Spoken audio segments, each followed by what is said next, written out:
Hi, Freaking Bookworms. I'm Liz. This is Baroness, and you're watching Freaking Bookworm book and comic reviews at freakingbookworm.com. And you notice how awkward that was because this is yet another reason why I need video editing software. The whole thing was very awkward. Anyway, today I am reviewing Serenity, Those Left Behind, a graphic novel by Joss Whedon about the characters in the TV series Firefly. I was so excited to find this. Before I found this, actually, the only Serenity books that I knew of was a one-shot and a recently just came out a graphic novel about Shepherd Book. So I was like, I pretty much fell over when I saw this at the bookstore, and I kind of felt like I was cheating because I bought this at the bookstore instead of my comic book shop. But I know it's not something that they would have had in stock, and therefore I would have had to wait to get it. And this is the kind of thing I could not wait for. But normally I do support my local comic book shop, and I urge you to support yours too. Ooh, sorry, my vision just got like really blurry there for no freaking reason. I say freaking on this site because otherwise I'd say the other one, and I occasionally slip there too, but I'm trying to keep this, like, you know, family friendly slightly, even though I have like the biggest potty mouth. So in case you were wondering, that's why it's called Freaking Bookworm and not Fucking Bookworm. So anyway, this book is just gorgeous, like just absolutely gorgeous. No, the artwork is just spot on. If you look inside, I can show you. Let me show you an actual decent piece of artwork. You know, the artwork is just gorgeous. They all look exactly like the characters on the show, the actors.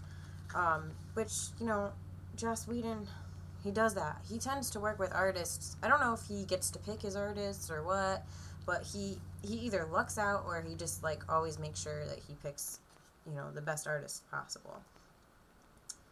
I'm trying to find a good example, but, you know, whatever. Moving on. Anyway, so basically the premise of this story is that Mal, Zoe, and Jane are out on a job, and they end up getting screwed out of the job. It's pretty much the usual shit, actually. So they,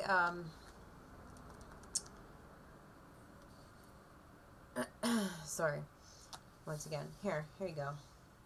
Well, no, you're not going to recognize that character, I'm sorry. I am still looking for a nice shot to show you. Well, fuck it, here's Jane. See, and look, I'm swearing, like, this whole thing is just not ever going to work. I'm never going to be able to not swear. So here is, and ignore the rap music because that's people driving by. There's a liquor store across the street, and yeah. So anyways, here's Jane, and like, he looks just like the actor. Like, the artist is just, I can't get over it. Which, if you watched my last video, you know how important art is to me. Some guy loses his job and I freaking do a video and celebrate.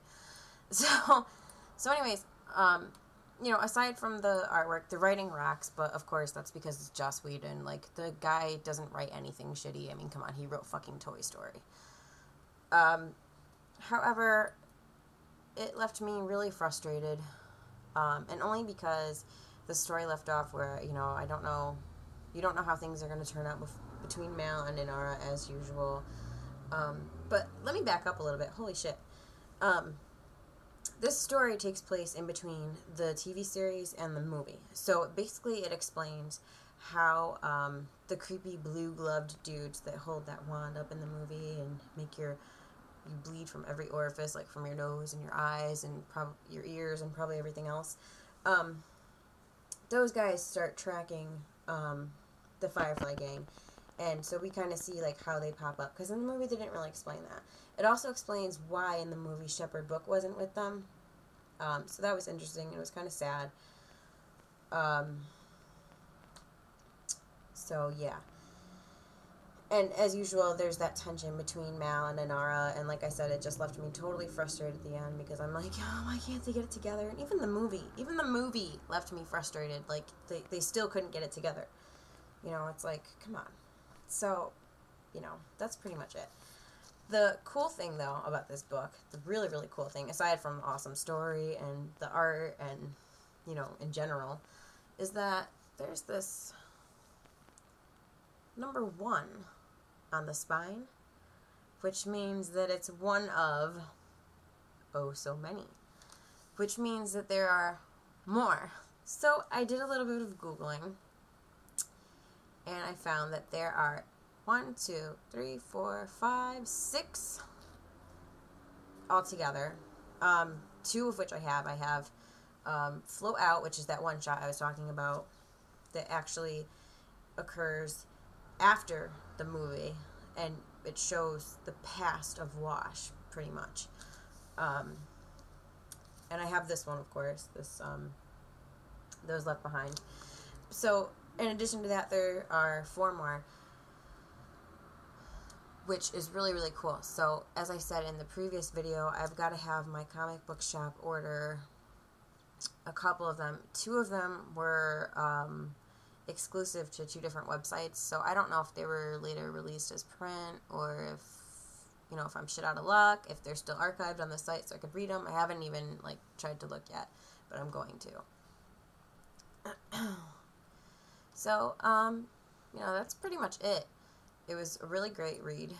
I don't recommend reading it if you haven't seen the series, at least, because, I mean, I don't think it could really stand alone. I think this was really just for the fans. I don't think it was, you know, any venture to try to get anyone new, because it doesn't explain, you know, aside from inside, you know, on the jacket, it, you know, gives you a little bit of history, but that's about it. Speaking of the inside, once you take the jacket off, the actual cover is really freaking gorgeous. Like, look at this. It's like this gold engraving of, this says Serenity in probably Chinese, I think, because that's the language that they speak on the show, because apparently in the future everyone speaks Chinese and English. And then they have the same engraved gold on the spine. So this book not only rocks, it just looks awesome too. It was $19.99. It was so worth the $20. Like, you know, at the time I was like, I'm gonna buy it anyway. Like, you know, and it was so worth it. So if you're a fan of the show and you are, you know, looking for more, definitely pick this up and definitely check out those other ones. I'm gonna throw a blog post up with the list of the other books, and I'm gonna link to that in this video. So in the description section of the video. So definitely check that out, and let me know what you think, what you thought of it. If you've read it already, let me know if you like Firefly. And if you're not into Firefly or none of that, let me know what you're reading and what you're into right now. Alright, I'll talk to you later. Bye. Oh, Baroness says bye too. She looks like me, right?